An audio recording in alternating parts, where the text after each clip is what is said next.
तो जी हाँ दोस्तों, 1 मई 2023 से फिर से स्टार्ट होने वाली हैं बाइक टैक्सी प्लेटफॉर्म की दिग्गज कंपनियां ओला, उबर एंड रैपिडो। अब तक जो प्लेटफॉर्म इलीगल माने जाते थे, इसमें वर्क करना अलाउ नहीं था, इलीगल एक्टिविटी में आता था, बट अभी इन प्लेटफॉर्म को लीगल ठहरा दिया गया है। रिसेंटली दिल्ली सरकार की एक मीटिंग के बाद ये सब पूरी चीज़ें यहाँ पे सामने आई हैं और बहुत ही इंपॉर्टेंट एंड गुड अपडेट है ऑल राइडर्स के लिए, बिकॉज अब वो मई से फिर से इन प्लेटफॉर्म वर्क कर पाएंगे, प्लस इन प्लेटफॉर्म को अब लीगल ठहरा दिया गया है। बट दोस्तों यहाँ पे इस बार न्यू रूल्स लाए गए हैं बाइक टैक्सी प्लेटफॉर्म के स्टार्टअप पे। एक न्यू रूल्स हैं कुछ जिनको आपको अब फॉलो करना पड़ेगा। फॉलो नहीं करते हो तो यहाँ पे वर्क नहीं कर पाओगे, फॉलो करते हो तभी आप इजीली वर्क कर पाओगे। अब रूल्स में सिंपली मैं अगर बताऊं कुछ इंपॉर्टेंट रूल्स जो हैं उनको मैं आपको सामने डिस्क्लोज करूं, तो जैसे कि आपसे बताया कि जो बाइक टैक्सी प्लेटफॉर्म बैन हुआ था उसका सिंपली लगभग रीजन यही था कि ईवी को महत्व ज़्यादा दिया जाता था कि इलेक्ट्रिक व्हीकल यहाँ पे आगे बढ़ेगी तभी हम इनको स्टार्टअप करेंगे। बट यहाँ पे ईवी का क्रेज उतना बढ़ता हुआ दिख नहीं रहा है, बिकॉज यहाँ पे चार्जिंग स्टेशन पे जब कोई बैटरी चार्ज करने जाएगा भी इलेक्ट्रिक व्हीकल की, तो वो भी लगभग 15 से 20 मिनट राइडर कर ले जाती है, तो वहाँ पे उतना वो वेट नहीं कर पाएगा राइडर, हर एक राइडर यहाँ पे वेट नहीं कर पाएगा। प्लस यहाँ पे जब ये चीज़ें बढ़ेगी मार्केट में, इलेक्ट्रिक व्हीकल का क्रेज बढ़ेगा, तो हर एक जगह हर एक राइडर के पास इलेक्ट्रिक व्हीकल होगी। और भाई मेन बैटरी में प्रॉब्लम होती है, बैटरी एक बार खत्म तो यहाँ पे आपको किसी दूसरे से हेल्प नहीं मांग सकते, प्लस यहाँ पे किसी के थ्रू आप चार्ज नहीं कर सकते। अगर आपकी पेट्रोल बाइक है तो चलो पेट्रोल खत्म हुआ, आपने किसी से आपने उधार मांग लिया तो वो चलो दे देता, बट यहाँ पे अगर आपका बैटरी डिस्चार्ज हो गया बीच रास्ते में, आप कस्टमर के पीछे बैठा हो, उस कंडीशन में क्या होगा। तो बहुत सारी चीजें हैं जिनको ध्यान में रख के ईवी का थोड़ा क्रेज कम होता दिख रहा है। और यहाँ पे इसमें जो कंपनियां हैं उनको भी अभी कुछ सोचना पड़ेगा, बिकॉज यहाँ पे इलेक्ट्रिक व्हीकल चलो ठीक है अपनी जगह कि आप इको फ्रेंडली आप कुछ लेके आए हो यूनिक सा, बट यहाँ पे ये कितने हद तक इन राइडर्स के लिए, इन डिलीवरी बॉयज़ के लिए कितना हद तक सेफ रहेगा, कितने हद तक सही रहेगा, इनकी टाइमिंग बचाएगा, इनका प्राइस बचाएगा, पैसे बचाएगा, वो कितने हद तक सही है वो मुझे नहीं लगता उतना हद तक ये वर्क करेगा। बट हाँ, थोड़ा बहुत पार्ट टाइमर्स के लिए तो स्पेशली ओके है, बट यहाँ पे फुल टाइमर्स के लिए उतना ओके मुझे नहीं लगता ईवी।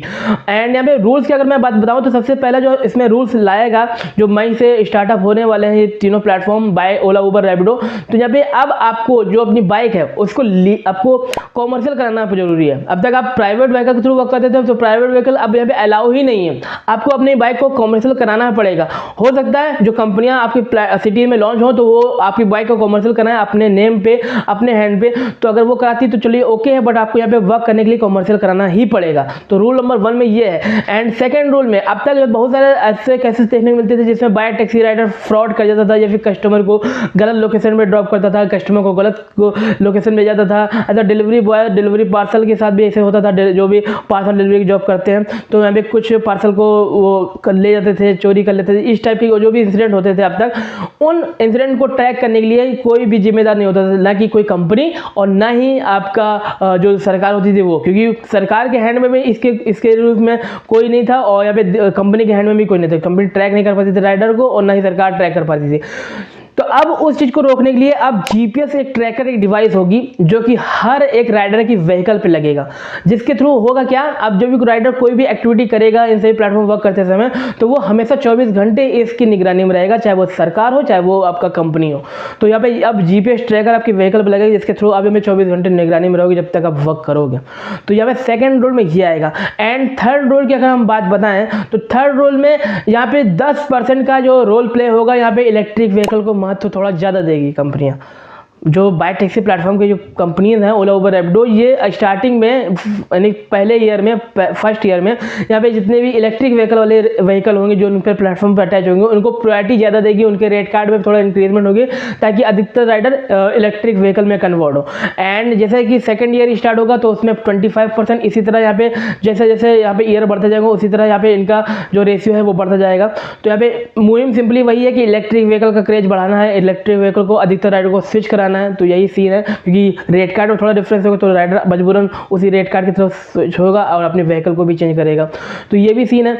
और अगर हम बात करें यहाँ पे फोर्थ रूल की, तो फोर्थ रूल में सबसे मोस्ट इंपॉर्टेंट आपका, अब आप रजिस्टर्ड करोगे या फिर आप ओल्ड यूजर और फिर न्यू यूजर हो, आपका पुलिस वेरिफिकेशन होगा। जी हाँ, अब अगर आप अटैच कराओगे अपनी व्हीकल को या फिर आप ओल्ड भी राइडर हो तो यहाँ पे अब आपका पुलिस वेरिफिकेशन कंपलसरी है। ये 1 मई 2023 से लागू हो जाएगा। लीगल तो हो ही चुका है, तो यहाँ पे लीगल होने के साथ साथ यहाँ पे सरकार चाहती है फुल्ली ट्रांसपेरेंसी रहे। ना ही कंपनी चीटिंग कर पाए, इनमें जो रजिस्टर्ड कंपनियां हैं वो, और ना ही राइडर चीट कर पाए। तो यहाँ पे अब आपका पुलिस वेरिफिकेशन होगा, जिसके थ्रू होगा क्या, अगर आप आने वाले कल में किसी भी कस्टमर के साथ कुछ भी मिसबिहेव करते हो, कुछ भी ऐसा इंसिडेंट करते हो जो गलत है, आपके लिए गलत है, तो यहाँ पे पुलिस को आपको पकड़ने में ज़्यादा मेहनत नहीं करनी पड़ेगी, पुलिस आपको इजीली पकड़ सकती है। तो यहाँ पे पुलिस वेरिफिकेशन अब आपका यहाँ पे इंपॉर्टेंट हो गया है। अब तक ये ओवर में था, बट यहाँ पे अब तीनों प्लेटफॉर्म में लागू कर दिया, चाहे वो रैपिडो हो या फिर ऊबर हो या फिर ओला हो। ओके, तो ये कुछ रूल्स हैं, न्यू रूल्स हैं, जिनको आपको अब फॉलो करना पड़ेगा, तभी आप मई 2023 से अब इन सभी प्लेटफॉर्म वर्क कर पाओगे। और अभी फिलहाल के लिए दिल्ली सरकार के थ्रू यहाँ पे ये चीज़ें सामने आई है, एंड मुझे लगता है कि यही जो सेम रूल्स है ये हर एक सिटी में यहाँ पे अप्लाई होगा, क्योंकि अधिकतर यही एक सीन था कि इलेक्ट्रिक व्हीकल के थ्रू ही ये बंद हुई थी, बैन हुई थी कंपनियां, एंड वो अगर सॉल्व हो गया, वो अगर चीज़ें मैटर नहीं करती, तो यहाँ पे इन्हीं रूल्स की वजह हर एक सिटी में यहाँ पे ये रूल्स लाइव होगा, एंड हर एक सिटी में जहाँ जहाँ बैन हो चुकी है वहाँ फिर से यहाँ पे स्टार्ट होने की प्लानिंग में है इन्हीं रूल्स के अगेंस्ट। बट दिल्ली में तो हमें मई से स्टार्ट हो जाएगा, और अगर आप वर्क करना चाहते हो तो आपको इस वीडियो डिस्क्रिप्शन में चले जाना है, वहाँ पे आपको तीनों प्लेटफॉर्म का ज्वाइनिंग लिंक आपको शेयर कर रहा हूँ, चाहे ओला हो, चाहे ऊबर हो, चाहे रैपिडो हो, आप तीनों प्लेटफॉर्म में ज्वाइन कर सकते हो। रिफंड लिंक के थ्रू ज्वाइन कर लेना, तो थोड़ा बहुत मुझे बेनिफिट मिलेगा और थोड़ा बहुत आपको बेनिफिट मिलेगा। ओके, तो आज की हम इस वीडियो को हम यहीं पे एंड करते हैं। उम्मीद आपको ये वीडियो काफ़ी ज़्यादा इंपॉर्टेंट लगी हो, गुड लगी हो, अच्छी लगी हो। अगर अच्छी लगी हो वीडियो तो प्लीज़ इस वीडियो को लाइक जरूर करें, चैनल पर सब्सक्राइब बेल को प्रेस कर दें, ताकि नेक्स्ट वीडियो को वीडियो चलिए मिलते हैं किसी वीडियो में। लीजिए, वंदे मातरम।